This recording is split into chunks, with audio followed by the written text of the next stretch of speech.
Olá a todos, eu me chamo Matheus, sejam muito bem-vindos a mais um vídeo do canal Exatas é Legal. Neste vídeo a gente vai falar sobre a lei dos cossenos e dos senos e cossenos. Vou fazer uma dedução rápida e bem legal com vocês aqui. Então uma coisa que a gente vai considerar, vai partir desse plano, que a gente está considerando esse x e y, onde a gente vai considerar esse triângulo formado por três vetores, A, B e C. Tá? De modo que a gente tem três opções de escrever eles. A primeira é C, esse vetor resultante aqui, igual a mais B, porque a gente for ver, a gente tem o vetor A e o B começa onde termina o A e termina onde termina o C, né? E o C começa onde começa o A. Então vai ficar C igual a mais B. Dessa primeira aqui, a gente pode, por exemplo, isolar o B, vai o A para o outro lado, vai ficar então C menos A. A gente pode também isolar o A de modo que vai ficar C menos B. Tá? Então a gente tem três opções para escrever esse mesmo triângulo aqui através desses vetores. Então aqui a gente vai considerar três ângulos internos, tá? O ângulo A, B e C. De modo que a gente vai desenhar esse ângulo aqui, que não vai ser útil também, que a gente vai utilizar ele, θ. Ou seja, é o ângulo que o vetor B faz com a horizontal, com x, tá bom? Onde ele é π menos seno, porque o seno é como se fosse o complemento dele, então o C mais o θ tem que ser π.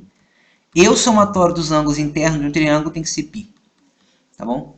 Então, o primeiro que a gente vai trabalhar aqui, que a gente vai tentar demonstrar, é a lei dos senos. Tá? Então, a gente vai fazer uma coisa aqui, que a gente vai ter que definir para escrever os vetores. A gente vai definir os vetores unitários na direção y como y chapéu e na direção x como x chapéu. Tá? Então, o vetor A, como ele está só em x, ele vai ser o módulo de x vezes x chapéu. O B está inclinado, tá vendo? Então, ele está fazendo um ângulo θ com o eixo x. Então, vai ficar o módulo de B cosseno de θ x mais no eixo y é módulo de B seno de θ agora, y. E C vai ser módulo de C, também está inclinado e está fazendo um ângulo B com a horizontal, tá vendo? X. Então vai ser módulo de C cosseno de B com x, módulo de C seno de B agora com y, tá bom? Ok.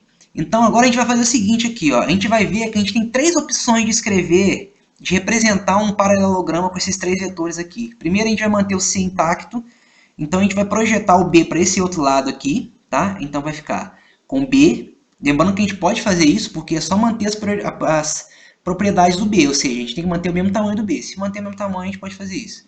E agora o A lá em cima. De modo que a gente continua mantendo que o C vai ser A mais B, tá vendo? No caso agora é B mais A, né? Não tem problema. Então esse paralelograma, considerando o triângulo aqui A, B e C, fazendo essa projeção do A e B, a gente montou um paralelograma de modo que esse triângulo, a área dele é metade do paralelograma. Tá bom? A gente vai chamar de 1 porque está relacionado com esse primeiro aqui, que é C é igual a mais B. Só que a gente também tem essa opção aqui. Ó. Vamos de novo representar aqui os vetores A, B e C. Tá? Só que agora a gente vai manter o B intacto. A gente não vai mudar o B, ou seja, a gente vai projetar aqui então primeiro. Aliás, perdão, a gente vai manter o A intacto. A gente vai projetar o B aqui e agora vai projetar o C. Tá vendo? De modo que C vai ser A mais B, ou B mais A. Tá? A gente não mudou nada então. Então a gente tem esse segundo paralelograma, que a área dele é a mesma do primeiro. E a terceira opção, de novo, representa aqui os vetores A, B e C. Tá? De modo que agora a gente vai manter o B intacto. Então a gente vai projetar o A lá e agora projeta o C aqui. De modo que a gente continua mantendo. C vai ser A mais B, ou B mais A. Tá bom? Então a gente tem um paralelograma 1, paralelograma 2 e paralelograma 3. Todas essas três áreas elas são as mesmas. E são o quê? O dobro da área do triângulo. Tá? Então a área todos esses paralelogramas é o dobro da área desses triângulos, que são os mesmos. Tá? Mesmo se o desenho não ficou claro aqui, são os mesmos. Tá? Então as áreas dos três paralelogramas são iguais. E como que a gente obtém essas áreas através do vetor? É através do produto vetorial, né? O módulo do produto vetorial desses três triângulos, desses três vetores aqui, nos fornece essa área do paralelograma. Então a gente tem três opções de calcular. A área 1 a gente calcula através do módulo de A vetorial B, a área 2 é do módulo de B vetorial C e a área 3 é do módulo de A vetorial C. Então aqui a gente tem que essas três áreas são iguais, logo A vetorial B, módulo, né, é igual ao módulo do B vetorial C, igual ao módulo do A vetorial C. Tá bom? Então agora a gente tem que partir para esses cálculos, vamos calcular eles. Assim, fazendo agora os produtos vetoriais, vamos começar com A com B, né? A vetorial B vai ficar módulo de A, x, na direção x, vetorial com B, que é módulo de B cosseno de θ na direção x, módulo de B seno de θ na direção y. Daqui vai ficar aqui, gente faz a distribuição, vai ficar módulo de A vezes módulo de B cosseno de θ x vetorial com x, mais módulo de A vezes módulo de B seno de θ x vetorial y. A gente sabe que x vetorial x é zero, x vetorial y dá a terceira dimensão, que é saindo aqui da página, que é a z, né? Então vai ficar módulo de A vezes módulo de B seno de θ na direção z. Sendo que θ a gente sabe que é π menos c, né? Então, quando a gente tem seno de θ menos c, seno de π, perdão, menos c, vai ficar seno de c. Então vai ficar módulo de A, módulo de B vezes seno de c na direção z. Então, o módulo agora de A vetorial B, que é o que a gente quer o módulo, né? Que é a área. Então vai ficar AB seno de c. Tá? Onde eu estou usando agora AB é porque eu estou definindo que módulo de A é igual a A, módulo de B é igual a B, módulo de C é igual a C, só para não ficar escrevendo módulo toda hora. Então esse aqui é o primeiro, tá? Então a área do primeiro paralelogramo a gente achou, AB seno de C. Segundo, B vetorial C, vai ficar B cosseno de π menos C, que é o θ, né? Na direção x, mais B seno de π menos C na direção y, vetorial a C cosseno de B na direção x, mais seno de B na direção y. Então aqui vai ficar, a gente sabe que cosseno de π menos C dá menos cosseno de C, e seno de π menos C dá seno de C. Então vai ficar BC igual a menos cosseno de C na direção x, mais seno de C na direção y. Vetorial aqui eu tirei o C, tá? Botei lá para fora porque não tem problema. E o B também, que são constantes. E escalar. Cosseno de B na direção x, mais seno de B na direção y. Efetuando o produto aqui agora, a distribuição, a gente sabe que x com x, x vetorial x é zero, e y vetorial y é zero. Então daqui vai ficar B vezes C igual a menos cosseno de C, seno de B na direção x, vetorial y, que a gente não calculou ainda, mais seno de C, cosseno de B na direção y, vetorial x. Então aqui a gente vai ter que B vetorial C vai ser BC igual a, multiplica, menos cosseno de C, seno de B na direção z, ou seja, x vetorial y é z, menos seno de C, cosseno de B, z. E por que com menos? Porque yx é menos z. Xy é z, yx menos z, tá?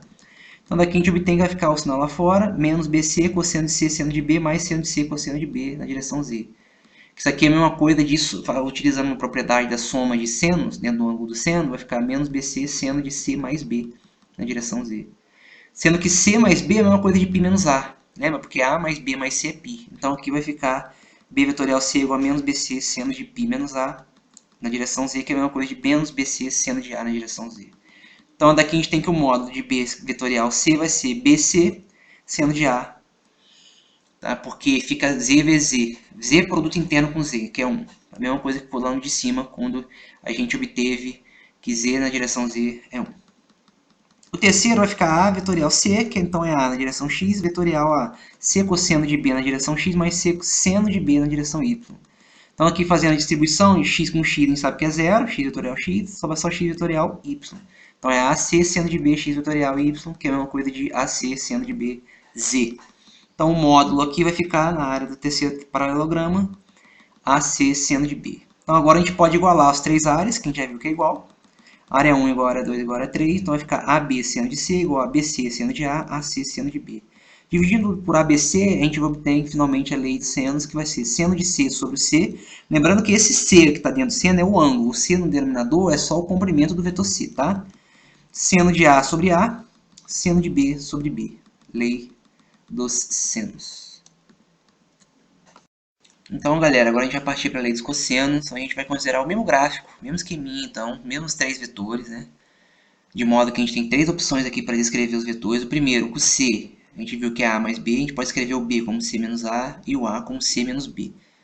Tá? Tem aquelas relações dos ângulos internos, onde A mais B mais C é igual a π. O θ, que é o ângulo que o A faz com B, é π menos C, tá?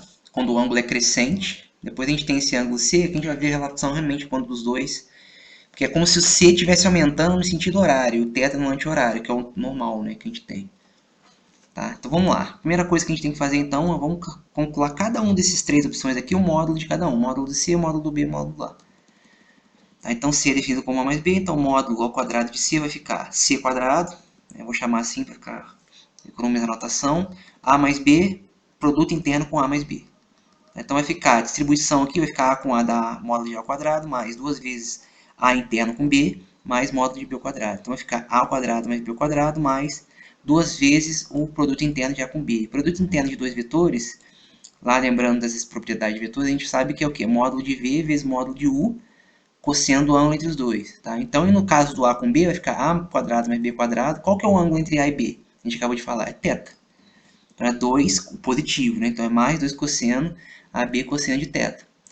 Como θ é π menos c, é como se o c então crescesse no sentido anti-horário, então fica menos, por isso fica menos cosseno, vai ficar a quadrado mais b quadrado menos 2 vezes cosseno de c. Tá? O 2 vai ser b definido como c menos a, então o módulo do quadrado de b é b quadrado, que é igual ao produto interno de c menos a com ele mesmo, c menos a. Então b quadrado vai ficar distribuição c com c, módulo de c quadrado, menos 2 vezes produto interno de a com c, mais módulo de a ao quadrado. Então vai ficar a ao quadrado mais c ao quadrado, menos 2 vezes. Agora aqui a gente já está aplicando o produto nessa regrinha do produto interno, tá? Então vai ficar 2 vezes o módulo de a com o módulo de c, que é AC. O ângulo entre a e c, a gente vê que é b. Então fica cosseno de b. E o 3 vai ficar módulo, o a, que é c menos b, né? Definido. Então o módulo de a ao quadrado vai ficar ao quadrado, que é igual a produto interno de c menos b com ele mesmo, c menos b. Então vai ficar ao quadrado, faz c com c, fica módulo de c ao quadrado, menos 2 vezes produto interno de c com b, mais o b com ele mesmo vai ficar módulo de b ao quadrado. Daqui a gente obtém que é b quadrado mais c quadrado, menos 2 vezes o módulo de b com o módulo de c, que é bc mesmo, cosseno do ângulo entre os dois. Cosseno do ângulo entre os dois é a, então cosseno de a. Então daqui a gente obtém os três comprimentos ao quadrado que a gente encontrou, né? Ou seja, o a quadrado, que foi o último que a gente encontrou, é b quadrado mais c quadrado menos 2 vezes b vezes c cosseno de a. B quadrado é a quadrado mais c quadrado menos 2 vezes a vezes c cosseno de b. E c quadrado é igual a quadrado mais b quadrado menos 2 vezes a vezes b cosseno de c. Então a gente vê que o lado que a gente está calculando o quadrado tem a ver com o próprio ângulo, o ângulo oposto, perdão, que a gente está calculando, né? Do lado que a gente está calculando. Essa lei é a lei dos cossenos. Tá? Então é isso, espero que tenham gostado desse vídeo, que eu fiz umas demonstrações através de vetor, né, das leis cosseno e seno. É uma boa aplicaçãozinha de vetor, né, que a gente pode analisar e praticar nessas propriedades de vetor, produto, soma, né? Bem interessante. Se gostaram, deixa o like, compartilhe o vídeo, se inscreva quem não for inscrito e aquele abraço.